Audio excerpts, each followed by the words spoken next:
प्रयागराज में चल रहे पावन माघ मेले में बसंत पंचमी के अवसर पर आस्था, त्याग और संस्कृति का भव्य संगम देखने को मिला। सूर्योदय के साथ ही संगम तट पर श्रद्धालुओं ने पुण्य स्नान किया। खास बात यह रही कि यहाँ श्रद्धालु सिर्फ स्नान के लिए नहीं बल्कि पूरे एक महीने तक कुटिया में रहकर साधना और भक्ति का जीवन जीते हैं।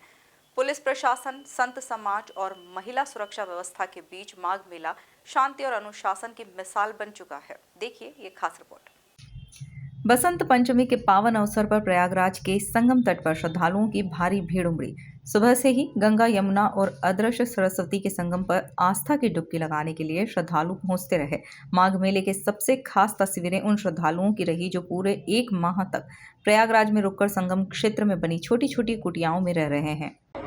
नमस्कार, मैं ऋषिका सिंह परिहार स्वागत करती हूँ आप सभी का एमपी न्यूज में। तो आज हम जुड़ चुके हैं श्री स्वामी महाराज जी, घनश्यामाचार्य जी महाराज, जो यहाँ प्रयागराज के पीठाधीश्वर हैं, और आज हम उनसे जानेंगे कि इस माघ मेले का क्या महत्व है। बोलिए श्रीमन नारायण भगवान की। माघ मेला आज से नहीं, बहुत प्राचीन है।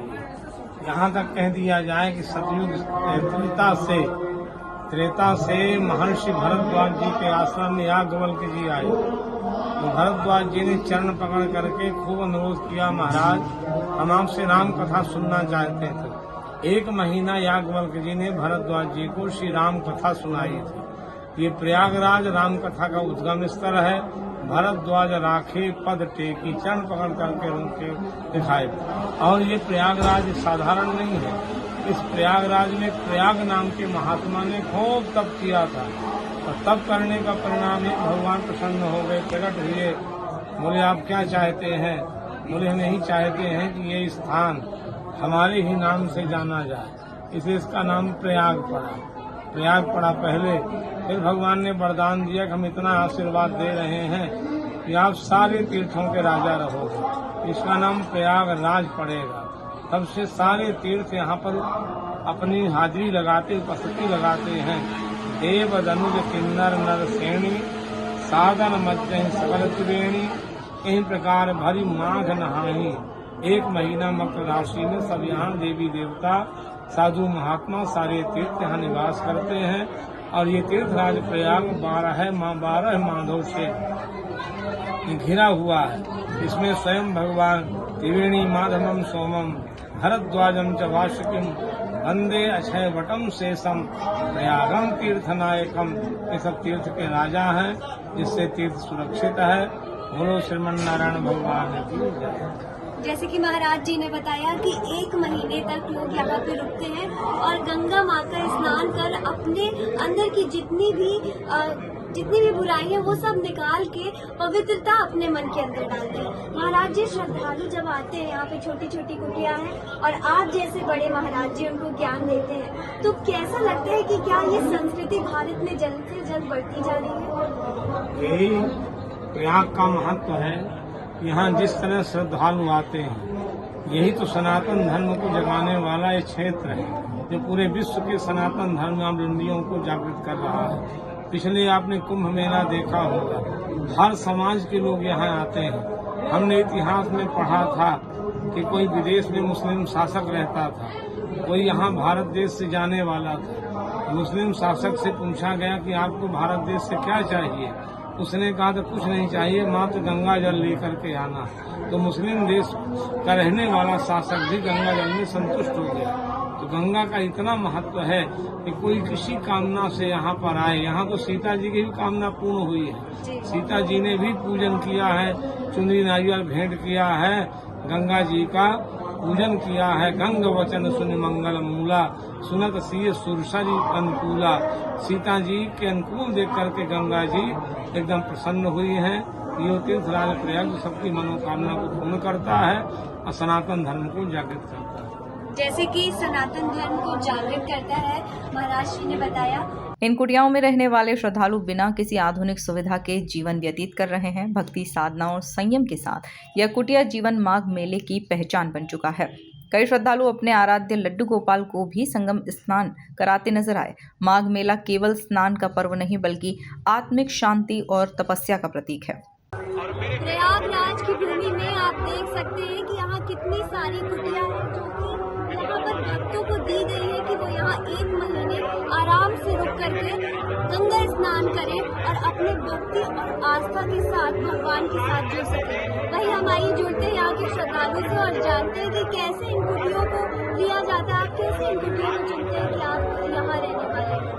ये कुटियों को जैसे हमारे गुरु हैं, गुरु के द्वारा मिलती है। गुरु पहले जमीन को लीज में लेते हैं, उसके बाद टेंट वाले को ठेके में देते हैं, कुटिया वो बना के देता है और लाइट पानी की व्यवस्था सरकार की तरफ से रहती है। उन कुटियों की व्यवस्था सुरक्षा करना हमारी जिम्मेदारी है। जो भी सामान हमारा उपलब्ध यहाँ जरूरी है, जो अपना गृहस्थी का, वो हमें अपना खुद को लाना पड़ता है अपने तरफ से, अपने घर से। और यहाँ जो आनंद है वो तो यहाँ परमानंद है। जैसे कि आपने बताया कि इन कुटियों का प्रबंध आपके महाराज जी स्वामी करवाते हैं। हाँ। तो इन कुटियों की क्या कोई राशि भी रहती है? राशि रहती है, राशि निर्धारित महाराज जी की तरफ से रहती है। जो जैसी कुटिया हैं, छोटी है, बड़ी है और उनसे भी बड़ी है, 3 तरह की कुटिया हैं यहाँ। आइए देखते हैं 3 तरह की कुटिया हैं। बहुत आगे है वो। जी जी। आइए जुड़ते हैं कुटिया क्योंकि ये देखो कुटिया 2 तरह की बनी है। ये बड़ी कुटिया है। जैसे कि आप देख सकते हैं कि ये एक बड़ी कुटिया दिखाई जा रही है और सिर्फ इतनी सी जगह में, क्योंकि इतनी भक्ति रहती है, लोग यहाँ पर रुक करके 1 महीने में भक्ति करते हैं और भगवान से जुड़े रहते हैं। वहीं आइए आपकी कुटिया पे चलते हैं और देखते हैं कि क्या क्या चीजें खास है और कैसे इसमें आप इतनी छोटी कुटिया महीने भर में कैसे अपना जीवन यापन करते हैं।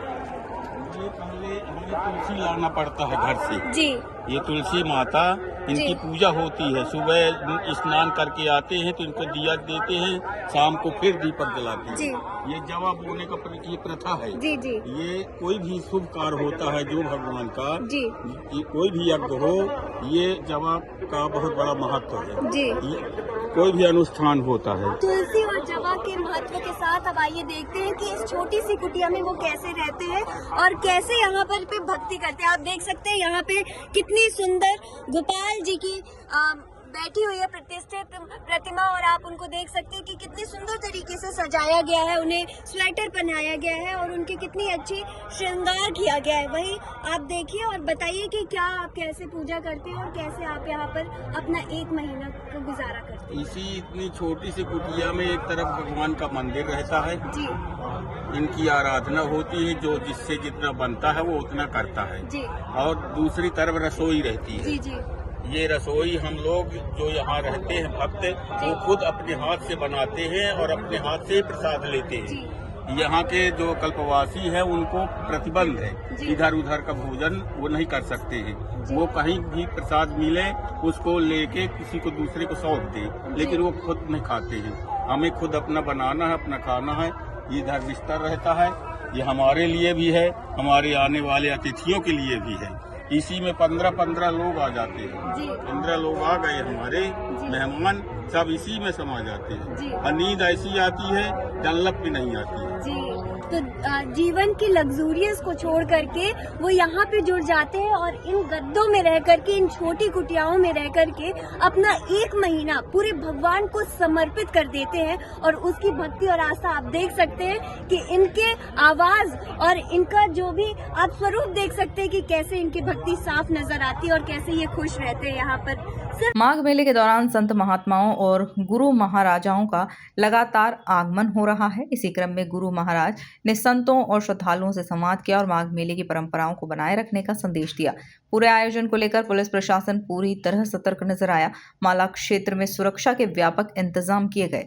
महिला श्रद्धालुओं की सुरक्षा को लेकर विशेष रूप से महिला पुलिस कर्मियों की तैनाती की गई। नमस्कार, मैं ऋषिका सिंह परिहार स्वागत करती हूँ आप सभी का एमपी न्यूज में। जैसा कि आप देख सकते हैं हम पहुँच चुके हैं प्रयागराज में और माघ मेला के अवसर पर, वसंत पंचमी के शुभ अवसर पर हम इस संगम में पहुँच चुके हैं जहाँ गंगा माँ यमुना, माँ सरस्वती माँ का संगम और भक्ति में आस्था का केंद्र बन चुका है। आइए जुड़ते हैं उत्तर प्रदेश सुरक्षा बल की महिला पुलिसकर्मी से और जानते हैं कि क्या क्या यहाँ सुरक्षा प्रोवाइड करवाई गई है प्रशासन द्वारा। यहाँ पे महिलाओं विशेष सुरक्षा है, तमाम महिला फोर्स तैनात की गई है और सभी पोलों पे QR कोड लगाया गया है। अगर किसी को कोई शिकायत हो, कोई सुझाव हो, तो वो जो है तुरंत जो है दर्ज करा सकता है। दूसरी चीज़ है कि यहाँ पे महिला पुलिस बल काफ़ी पर्याप्त संख्या में तैनात है। अगर किसी प्रकार की कोई शिकायत हो, तुरंत जो है मदद ले सकते हैं। महिलाओं के लिए यहाँ पे CCTV कैमरे भी लगाए गए। अगर किसी के साथ कोई चोरी हो या कोई भी ऐसी घटना हो, उससे बचाने के लिए तमाम जो है कवरेज की गई है। और अगर कोई बात हो तो जैसा कि आप देख सकते हैं कि यहाँ मैम ने बताया कि पूरी सुरक्षा करवाई गई है प्रशासन द्वारा ताकि किसी भी महिला को कोई भी दिक्कत ना हो। वहीं मैम हम देखते हैं कि आज बसंत पंचमी और इस अवसर पर भीड़ भी बहुत ज़्यादा देखने को मिल रही है। मैम, इसको लेकर के कितने श्रद्धालु और कैसे आते हैं, क्या आप लोग द्वारा ड्यूटी की जाती है, कितना आप लोग के लिए कठिन काम है? तो है, लेकिन ये हमारी ड्यूटी है। जैसे कोई महिला आती है तो उसको कोई परेशान ना करे, वो आए और अपनी श्रद्धा के साथ स्नान करे और सुरक्षित माहौल में जो है वो स्नान पूजन करके जो है वापस सुरक्षित चले जाएं, ऐसी मेरी व्यवस्था है। जी, जैसा कि आप देख सकते हैं मैम ने इतना सुंदर जवाब दिया और वहीं मैं अपने कैमरामैन से अनुरोध करूंगी कि वो पूरा व्यू दिखाते हुए दिखाएं कि यहाँ संगम में कितना भक्तिमय और केंद्र और सुरक्षा बल पूरा यहाँ पे तैनात है कि किसी को कोई भी दिक्कत नहीं होगी और साथ ही आप अपना जो भक्ति है, अपना जो संगम है और जो अपना स्नान है वो सफलतापूर्वक कर सकेंगे। वहीं और भी ऐसी ताज़ा तरीन खबरों के लिए आप जुड़े रहिए MP न्यूज़ के साथ। नमस्कार। बसंत पंचमी के अवसर पर प्रयागराज का मेला आस्था, त्याग, सुरक्षा और प्रशासनिक समन्वय का जीवंत उदाहरण बन गया, जहां श्रद्धालु भक्ति में लीन हैं और प्रशासन व्यवस्थाएं बनाए रखने में जुटा हुआ है।